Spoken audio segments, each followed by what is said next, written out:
taking care of an animal can take a lot of time, effort, and money. That's why a lot of people opt for gardening. There are many benefits to gardening. You can help the earth, even just a small little amount, which can even help lower your carbon footprint if you're into that. Or it's also just a personal hobby. Sometimes it's just you don't realize the joy of just sitting in the grass, digging some weeds on a nice summer day with the nice breeze blowing through you, and just know that you're putting your work into making something beautiful. And when I say gardening, there's many types. There's the type where you are planting / harvesting food, such as vegetables or fruit. And then there are the flowers, from flowers in hanging pots to sitting pots, even just stuff that's in the ground or in your house. That is for more of the pretty aspect of it and the good smells. But then there's also what I like to call showcase, and that's the ones that don't really have a smell, or you don't get any food from them, but they are nice to look at, such as bushes or succulents. So that's what I'm going to show you today. Gardening. Specifically, I'm going to show you how to repot a succulent. Succulents are like your cacti and anything in that family. So I got my succulent right here. It's a Sempervivum or something along that line. And I will say right now, everything I teach you today is purely off of my own experience from gardening with my mom. And I'm by no means an expert, but I managed to keep all my plants alive. The reason for repotting a plant is because maybe where it currently is not good for it, and either it's not getting enough water or sunlight, or maybe it's getting too much of those, or maybe it's just grown too small for its enclosure, such as this one here. It's completely overgrowing and it needs a bigger pot. So the materials you will need is not only your plant, the pot you will be putting in, dirt, maybe some scissors to get it out of its old pot, water, a shovel, and if you want, some gloves. Personally, I don't mind getting a little dirty. So your first step is to put some dirt in your new pot. For right now, you're mainly going to want to just put enough to fill the bottom, because if you go all the way to the top, then there's no room for the plant to be in. So I'm just going to put a little in the bottom for now. We will fill it out once the plant is in there. Your next step is to grab your scissors, and very carefully you're going to want to cut this plastic that it's being held in. And you will got to be careful not to hit just the leaves, but you also want to be careful around the roots.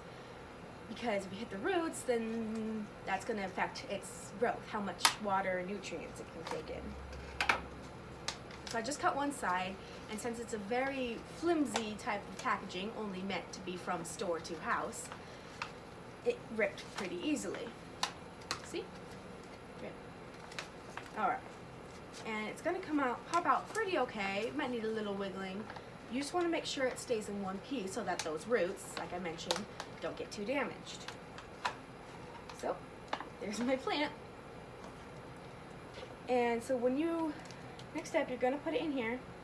And if you feel that it's too deep, you might want to put some more dirt. If it's sitting up too high, you might want to take some dirt out. But for me, in this particular instance, I think this is pretty good height. So what I'm going to do now is I'm going to take more dirt and I'm going to fill it out, getting dirt everywhere. But that's why I'm outside.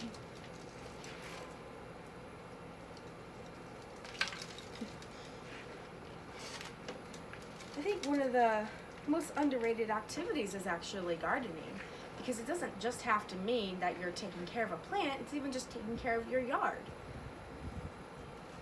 And no, not all people will see the joy in it, I do know that. For those who does, it's really nice. I grow my own herbs and fruit, like I have strawberries growing on my porch. I have pumpkins growing in my backyard, simply because we threw the rotting pumpkins from Halloween onto the gardening plot and it just took seed.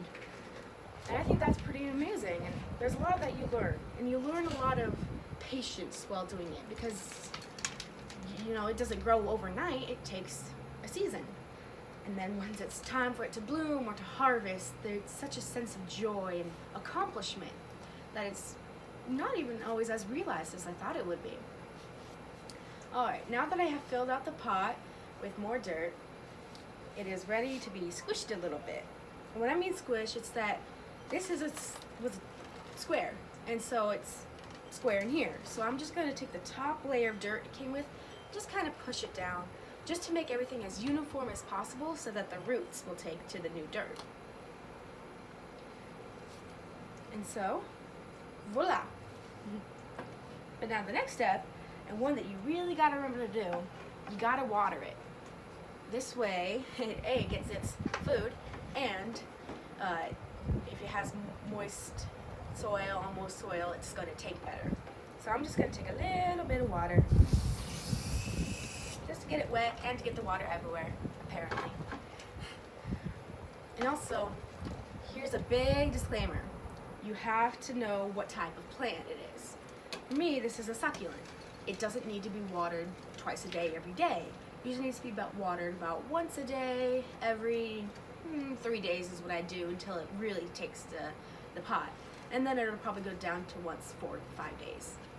And also, as this tag it came with from the gardening store, is that it loves the sun.